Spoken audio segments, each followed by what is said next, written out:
Bonsoir. Alors, pour terminer sur les sujets de data, et je vais essayer de ne pas vous prendre trop de votre temps, donc, je m'appelle Thibaut, je suis le cofondateur de Jubiwi. Les sujets de data, ça me parle pas mal parce que je suis un ancien data analyst et je ne vais pas vous refaire tout le pitch sur les similitudes entre la data côté client et la data côté RH, mais l'histoire de Jubiwi, initialement, on s'est créé parce qu'on s'est rendu compte qu'il y a beaucoup d'entreprises qui connaissent mieux leurs clients que leurs collaborateurs. Et on s'est demandé comment est-ce qu'on peut faire pour prendre tout un tas de bonnes pratiques qui existent en relation client et l'appliquer à la relation collaborateur pour apporter une dimension plus personnalisée. Alors Jubiwi, en 3 mots, qu'est-ce que c'est? C'est une solution qui s'adresse aux managers et aux RH, qui permet de suivre en continu le ressenti de ces équipes. Ensuite, il y a un algorithme qui va identifier de manière anonyme et agrégée les axes d'amélioration qui sont les plus pertinents dans chaque contexte. Et en dernier lieu, à partir de ces informations-là, on va proposer des recommandations ou des interventions d'experts ciblées aux managers et aux RH pour améliorer leurs résultats. On travaille plutôt avec des grosses boîtes, à quelques exceptions près, et aujourd'hui c'est environ 5000 équipes qui l'utilisent tous les jours, donc ça fait un paquet de recommandations, un paquet d'interventions et d'identification de points importants. Alors, en ce qui concerne la partie données à proprement parler, et pour parler de autre chose, enfin pas simplement Jubiwi, mais en général, il y a 3 problématiques qui sont assez récurrentes. La première, c'est un peu un lieu commun quand on travaille dans la donnée, c'est que les pires moyens de passer à l'action, c'est d'avoir trop peu de données ou c'est d'en avoir trop. Le deuxième, c'est, et on en a un petit peu parlé tout à l'heure, comment on fait quand on a une explosion d'entreprises dans la HR Tech ou dans les RH en général, comment on fait pour mesurer le succès d'une initiative quand on est sur des sujets qui sont très soft. Et justement, ça rejoint exactement une des questions qu'on vient d'aborder. Et puis le dernier point, c'est qu'il y a beaucoup d'indicateurs traditionnels dans les RH qui sont très macro et qui du coup nous permettent pas de rentrer dans le détail, qui sont assez négatifs. Donc par exemple, quand on parle du turnover, de l'absentéisme, c'est les indicateurs auxquels on pense spontanément. Mais ce qui fait que du coup, quand admettons, on met en place une solution qui a pour but de faire baisser le turnover, du coup, on parle d'une négation d'un indicateur qui est négatif à la base. Donc, il y a des indicateurs négatifs, il y a des indicateurs hyper macro, et puis il y a des indicateurs qui sont flous. Typiquement, l'engagement, c'est un peu notre sujet, l'expérience collaborateur, l'engagement. C'est un indicateur où il y a autant de définitions que de personnes et que d'entreprises. Alors, il y a des manières hyper simples d'y répondre en disant votre NPS, c'est votre indicateur d'engagement. Pourquoi pas? Est-ce que vous recommanderiez votre entreprise à quelqu'un que vous connaissez?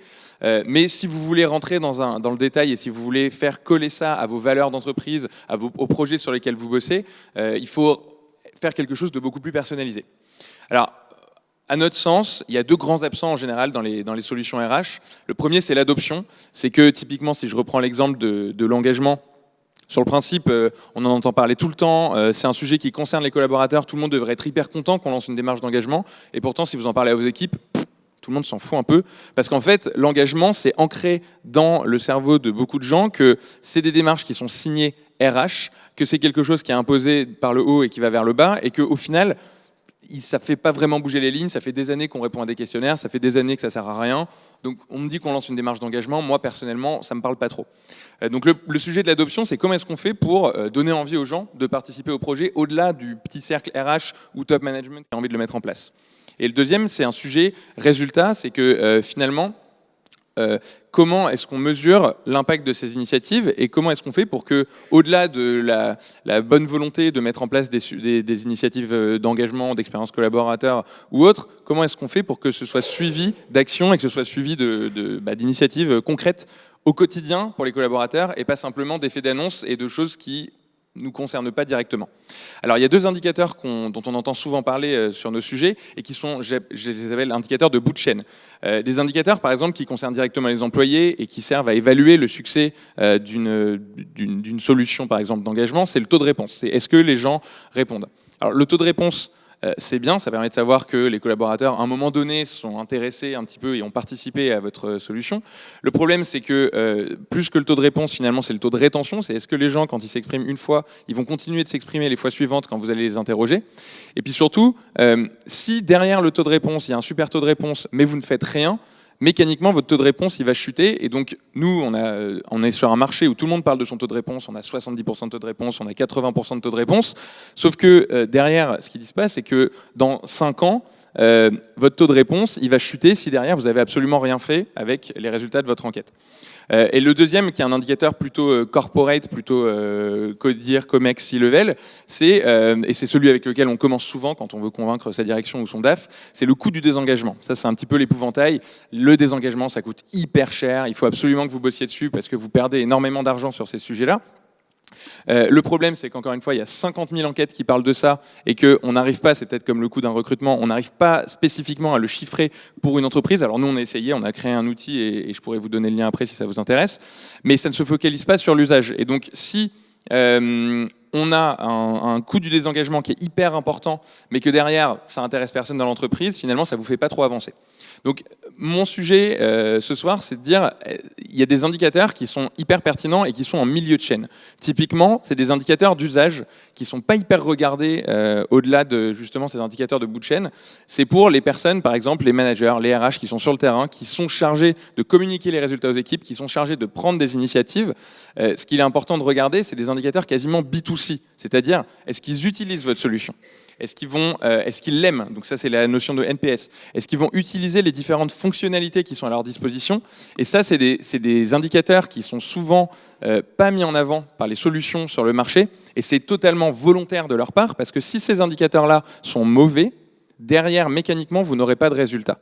Et donc, je pense que ça, c'est quelque chose, si aujourd'hui vous travaillez avec des solutions sur voilà, des enquêtes d'engagement, des enquêtes de satisfaction, des sujets d'expérience collaborateur, même des applications du style Never Eat Alone, etc., demandez à vos prestataires leur avis sur ces sujets-là, sur ces indicateurs-là, parce que c'est eux qui sont les meilleurs pour vous dire si vous allez dans le bon sens ou si vous allez dans le mauvais sens.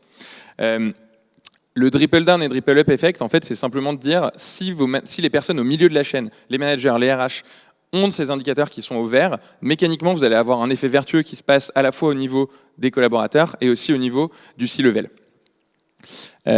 Typiquement, nous, dans les gros cas d'usage qu'on traite, au-delà de l'engagement qui est un truc super large, ou de l'expérience collaborateur, on a des cas d'usage qui sont, par exemple, sur l'expérience stagiaire et apprenti, où là, notre KPI, ça ne va pas être simplement un taux d'engagement, ça va être, par exemple, quel est le pourcentage d'offres que vous avez fait à vos stagiaires ou à vos apprentis qui ont été acceptés.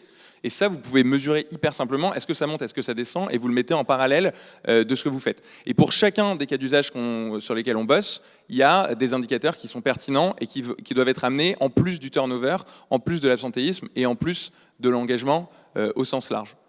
Un autre exemple, et je termine parce que j'ai écoulé mon temps, typiquement quand on travaille avec une entreprise, une des premières choses qu'on fait, je vous disais, on peut utiliser le NPS comme un taux d'engagement, mais quelque chose qui nous semble un petit peu plus intéressant ou qu'on peut avoir en parallèle, c'est que par exemple quand vous avez des enquêtes sur plein de sujets différents et que vous demandez l'avis de vos collaborateurs sur plein de sujets différents, vous construisez un indicateur qui a du sens pour vous, ou qui a du sens, ne serait-ce que dans votre département, qui n'est pas forcément le même que celui que vous avez au niveau de votre entreprise.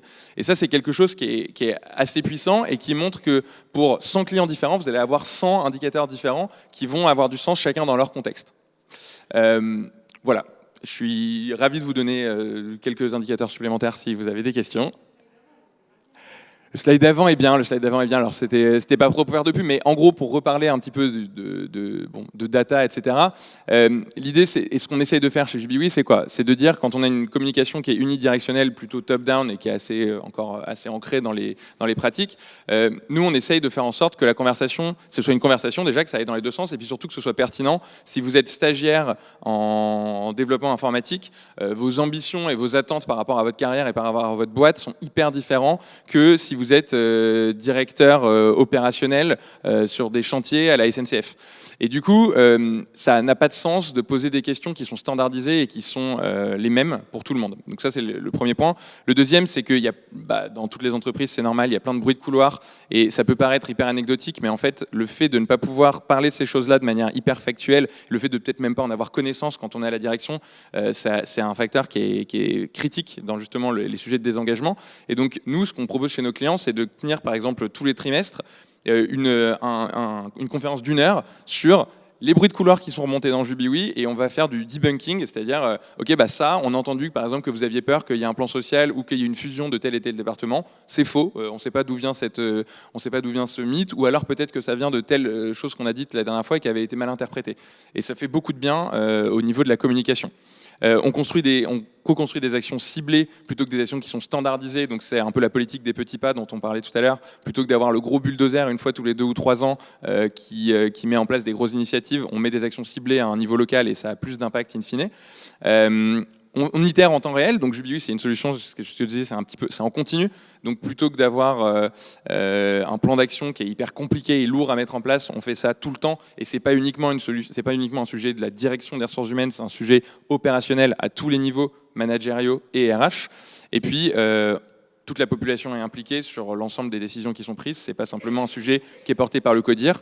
Et du coup, sur l'adoption dont je vous parlais tout à l'heure, c'est là-dessus qu'on gagne des points. Merci à tous.